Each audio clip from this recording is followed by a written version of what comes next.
Good morning student, once again welcome to the class. Yesterday we have started new chapter number 5 temperature.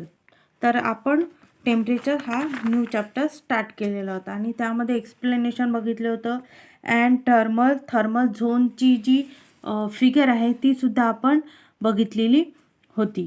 नाव आता हे तुम्हाला नेहमी लक्षात ठेवायचं आहे की आपल्याला नेहमी असे वाटते की सूर्यकिरणामुळे जी हवा तापते व गरम हवेमुळे जमीन व पाणी तापते, तर हे प्रत्यक्षात कशा प्रकारे घडत असते. तर बघा, जसं जमीन व पाणी हे सूर्यकिरणामुळे प्रथम तापते आणि त्यानंतर जमीन आणि पाणी म्हणजे लँड अँड वॉटर यांनी शोषलेली जी उष्णता आहे ती वातावरणात उत्सर्जित होते म्हणजे ॲब्सॉर्ब होते.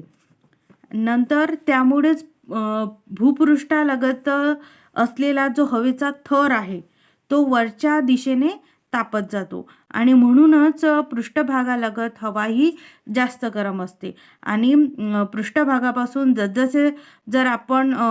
जसजसे वर जावे तसतसे हवेच्या तापमानात जो घट होत असतो, हवेच्या तापमानात तसा तो घट होत जातो आणि समुद्र सपाटीला असणारे जे तापमान आहे ते पर्वतीय भागात कमी झालेले आपल्याला आढळून येते. आणि ह्या गोष्टी नेहमी आपल्याला लक्षात ठेवायला पाहिजे की सूर्यकिरणामुळे जी हवा तापते आणि गरम हवेमुळे जे जमीन व पाणी तापते, तर हे कशामुळे तापते हे आपण आता बघितलेलं आहे.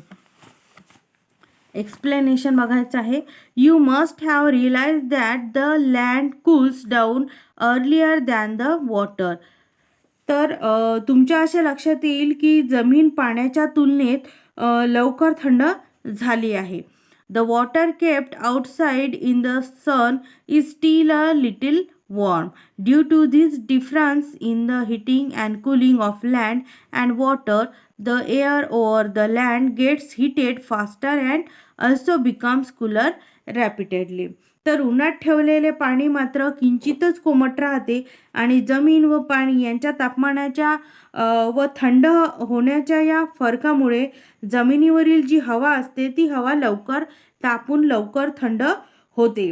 तर पाण्यावरील हवा ही उशिरा तापून उशिराही थंड होत असते. The air over the water get heated slowly and also lose the heat in a slower manner. In the coastal areas as compared to continental area, the temperature of air is lower during the day but warmer at night. परंतु परिणामी समुद्रकिनारी भागात जे खंडांतर्गत भागापेक्षा हवेचे जे तापमान असते ते दिवसा कमी असते आणि तर रात्री तेथे जास्त असते, तेथील तापमान हे जास्त असते. Contrary to this, the temperature of air in the continental areas is higher during daytime and lower at night. त्यामुळे खंडांतर्गत भागात मात्र किनारी भागापेक्षा हवेचे जे तापमान आहे ते दिवसा जास्त असते आणि रात्रीला कमी असते.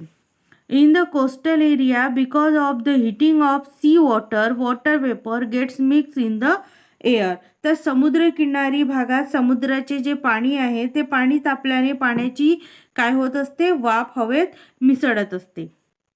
This water vapour holds the heat in the air and as a result the air in the coastal areas remain moist and warm. तर पाण्याची जी वाफ आहे, तर समुद्राचे पाणी तापल्याने पाण्याची ही वाफ होते आणि हवेत ती मिसळत असते आणि पाण्याची वाफ हवेतील तापमान साठवू शकते. त्यामुळे या भागात हवा ही काय असते, आर्द्र व उबदार राहते. Condition in the continental area are the opposite. परंतु या उलट परिस्थिती ही खंडांतर्गत भागात असते. या उलट परिस्थिती म्हणजे खंडांतर्गत भागामध्ये उलट परिस्थिती असते. As water vapour is absent the air remains dry. त्यामुळे बाष्प नसल्याने तेथील जी हवा असते ती कोरडी असते. This lead to sharp differences in the day and night temperature. परिणामी तापमानातील जो फरक आहे तो तीव्रतेने आपल्याला होताना दिसतो. This led to sharp differences in the day and night temperatures. The difference in the maximum and minimum temperatures of a day is called the diurnal range of temperature. त्यामुळे दिवसभराच्या कमाल आणि किमान तापमानातील जे फरक असते ते फरकात त्या ठिकाणची जी दैनंदिन तापकक्षा आहे तिला दैनंदिन तापकक्षा असे म्हटल्या जाते. In short, the difference in the day and night temperatures is less in the coastal areas and more in the continental area. तर थोडक्यात काय, तर किनारी भागात दिवसाच्या व रात्रीच्या तापमानातील जो फरक असतो तो कमी असतो आणि खंडांतर्गत भागात तापमानातील हा जो फरक आहे तो जास्त असतो. फॉर एक्झाम्पल दिलेला आहे इथे, Mumbai temperatures are even but at Nagpur very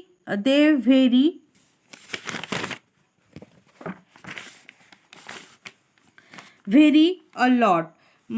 तर बघा, फॉर एक्झाम्पल दिल्या, उदाहरणार्थ मुंबईचे जे तापमान आहे ते सम आहे, तर नागपूरचे जे तापमान आहे ते विषम आहे. In the coastal region of Konkan, the range of temperature is less, but in Vidarbha, the range of temperature is found to be higher. तर कोकण किनारी भागातील जे तापमान आहे, जी तापमानाची कक्षा आहे ती काय असते, कमी असते आणि विदर्भाकडे तापमान कक्षेत वाढ झालेली आपल्याला आढळून येते. Therefore, coastal area have an equal climate whereas in continental area the climate is extreme. तर किनारी प्रदेशात म्हणूनच ही हवामान जे असते ते सम असते. For example, the climate of Mumbai is equal whereas in continental location like Mumbai it is extreme. The difference in the mean temperature of summer and winter is called annual range of temperature. तर बघा, जसं उदाहरणार्थ मुंबईचे जे हवामान आहे ते सम आहे, तर नागपूरसारख्या खंडांतर्गत प्रदेशाचे जे हवामान आहे ते विषम असते. तर हे जे आहे effect of greenhouse gases, तर हरितगृह वायूचे परिणाम कोणते आहे, तर बघा, some gases in the atmosphere like carbon dioxide and water vapour and hold द heat within themselves for a long period of time. Due to these gases, the temperature of air in the atmosphere increases. तर बघा, वातावरणातील काही वायू जे असतात जसे argon, carbon dioxide व इत्यादी पाण्याची वाफ हे जमिनीतून बाहेर पडणारी जी उष्णता आहे ती दीर्घकाळ स्वतःमध्ये सामावून ठेवू शकतात आणि या वायूमुळे वातावरणातील जे हवेचे तापमान आहे ते वाढत असते. The increasing proportion of these gases in the atmosphere leads to climate change. Climate scientists believe that this is the reason for the increasing temperature of the earth, and this change is in climate is global, and this is called global rise in temperature. The gases due to which the temperature increases are called greenhouse gases.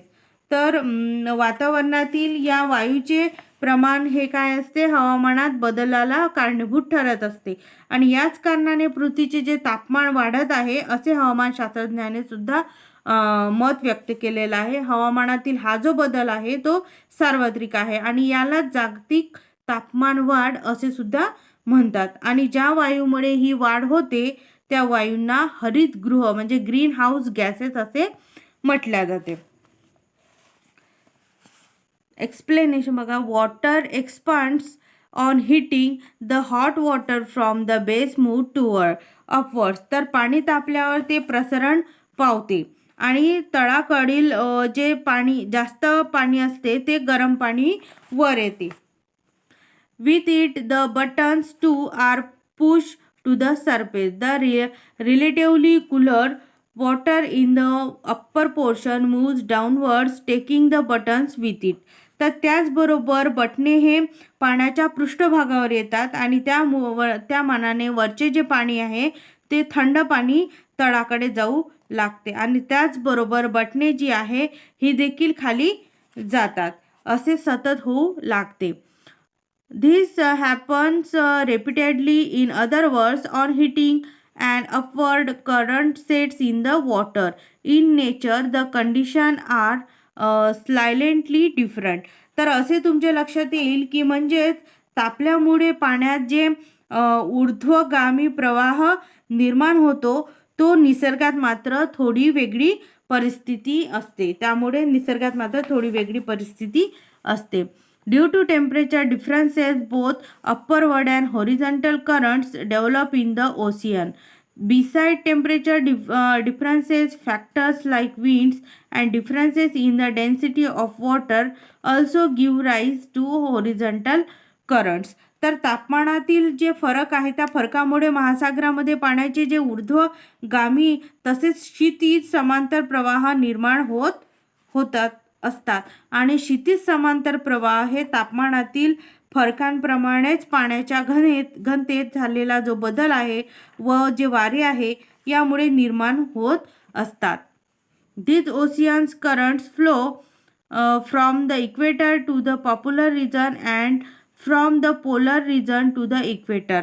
तर हे सागरी प्रवाह विषुववृत्त ते ध्रुवीय प्रदेश आणि ध्रुवीय प्रदेश ते विषुववृत्त असे हे वाहतात सागरी प्रवाह आणि त्यामुळे हे जे आहे ती फिगर आहे 5.6 ची जी नेक्स्ट पेजवर आहे. When an ocean current flows from the frigid to the torrid zone, it reduces the temperature of the coast in the torrid zone. तर सागरी प्रवाह ज्या वेळेस शीतकटिबंधाकडून उष्ण कटिबंधाकडे येतो त्यावेळेस उष्ण कटिबंधातील जे किनारपट्टीचे तापमान आहे ते कमी होते. When a current flows from the torrid to the frigid zone, it increases the temperature of the coast in the frigid zone. तर या उलट जे प्रवाह आहेत ते या उलट प्रवाह जेव्हा उष्ण कटिबंधाकडून शीत कटिबंधाकडे म्हणजे जातात तेव्हा तेथील किनारपट्टीचे जे तापमान आहे ते वाढत असते. अशा प्रकारे आपण हे 2 एक्सप्लेनेशन बघितलं आणि ग्रीन हाऊस गॅसेस कशाला म्हटलं आणि जे पाणी आहे जमिनीवरील आणि जमीन आणि वॉटर यामध्ये पाण्याची जी म्हणजे सूर्यकिरणामुळे जे हवा तापते व गरम हवेमुळे जमीन व पाणी यांच्यामध्ये कसा फरक आहे हे सुद्धा आपण बघितलं आणि जमीन व पाणी सूर्यकिरणामुळे काय होत राहते तापत असते हे सुद्धा आपण बघितलं. तर यावर आधारित जो क्वेश्चन नंबर सी आहे त्यामधला जो फर्स्ट क्वेश्चन आहे तो आपण कालच्या पिरियडमध्ये बघितला होता आणि सेकंड नंबरचा जो क्वेश्चन आहे what is the relation between the latitudinal extent and temperature of a region. तर अक्षवृत्तीय विस्ताराचा तापमानाशी संबंध कसा आहे ते सांगायचं आहे. तर बघा क्वेश्चन नंबर फर्स्टचं जे आन्सर आहे तेच सेकंड नंबरच्या क्वेश्चनचा आन्सर आहे. म्हणजे जे आपण कालच्या पिरियडमध्ये बघितलं होतं द सनरेजपासून तर ही पूर्ण रिजनपर्यंत हे फर्स्ट क्वेश्चनचं आन्सर होतं आणि तेच सेकंड क्वेश्चनचं सुद्धा आन्सर आहे. तुम्हाला हे पूर्ण सनरेजपासून तर या फिगरपर्यंत जसेच्या तसं सेकंड नंबरचा क्वेश्चन तुम्हाला लिहायचा आहे. थर्ड नंबर आहे what makes the isotherm run zigzag over continental area. तर समताप रेषाच्या आकारात भूपृष्ठावर बदल होतो त्यांची कारणे कोणती आहेत. तर त्यांची जी कारणे आहेत ते सुद्धा इथून आहे बघा. Nearness to the sea continentally high above the mean sea level and physically setup of a region are factors that lead to diversity in the climate of different regions other than themselves. Factors like clouds cover, wind, vegetable covers, urban industrialisation etcetera also influence the local climate. तर question number सीचा 3 नंबरचं हे काय answer आहे आणि ते तुम्हाला right down करायचं आहे. नियरनेस टू द सी पासून तर क्लायमेटपर्यंत तुम्हाला अंडरलाईन करून दिलेली आहे. तेच आन्सर तुम्हाला क्वेश्चन नंबर सीच्या 3चं हे आन्सर लिहायचं आहे.